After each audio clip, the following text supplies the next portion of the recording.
Import export பிஸ்னஸுக்கு இப்போ US market USA வந்து announce பண்ண டேரிஃப் படி பார்த்தீங்கன்னா சிங்கப்பூருக்கு 10% தான். ஸோ அவங்க 10% சிங்கப்பூருக்கு கொடுத்துருக்காங்க அப்படின்னா இப்போ நீங்கள் இந்தியாவிலேருந்து மேனுஃபேக்சர் பண்ணி யூஎஸ்ஏக்கு அனுப்ப போகிறீங்கன்னு வச்சுக்கோங்க.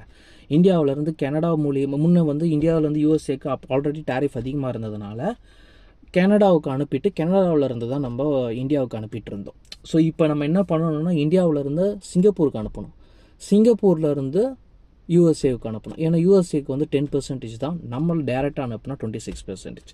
இது நம்மளே மேனுஃபேக்சர் பண்ணுறோம் அப்படின்னா மட்டும்தான். நம்ம மேனுஃபேக்சரிங் எங்கே பண்ணாலும் மேட் இன் சிங்கப்பூர்னு சொல்லி அங்கே இங்கேருந்து சிங்கப்பூருக்கு நம்ம எக்ஸ்போர்ட் பண்ணிவிட்டு சிங்கப்பூரில் மேட் இன் சிங்கப்பூருங்கிற மாதிரி என்ட்ரி பண்ணிவிட்டு அதுக்கப்புறம் அங்கேருந்து நீங்கள் எக்ஸ்போர்ட் பண்ணணும்.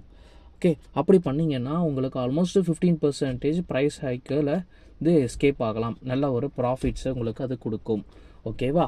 ஸோ அதே மாதிரி உங்களுடைய ப்ராடக்ட் வந்து சவுதியிலேருந்தோ இல்லை சைனாவிலேருந்தோ வருதுன்னா இந்தியாவுக்கு இம்போர்ட் பண்ணிவிட்டு இந்தியாவிலேருந்து திருப்பி சிங்கப்பூருக்கு அனுப்பிட்டு அதுக்கப்புறம் பண்ணாதீங்க.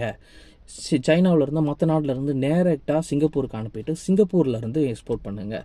சப்போஸ் உங்களுக்கு சிங்கப்பூரில் காண்டாக்ட் பர்சன்ஸ் யாரும் இல்லை அப்படின்னா கீழே கமெண்ட்ஸில் போஸ்ட் பண்ணுங்கள். நம்ம ஆஃபீஸ் நம்பருக்கு காண்டாக்ட் பண்ணிங்கன்னா உங்களுக்கு சிங்கப்பூரில் யார் லாஜிஸ்டிக் சர்வீஸ் பண்ணுறாங்களோ அவங்களுடைய காண்டாக்ட்ஸை ஷேர் பண்ணுறேன். ஓகே, உங்களுக்கு ஃபுல் சர்வீஸ் அவங்களே பண்ணி தருவாங்க. வேறு ஏதாவது டவுட்ஸ் இருந்தால் கீழே கமெண்ட்ஸில் போஸ்ட் பண்ணுங்கள். நெக்ஸ்ட் வீடியோவில் பார்க்கலாம். தேங்க்யூ, டேக் கேர், பாய்.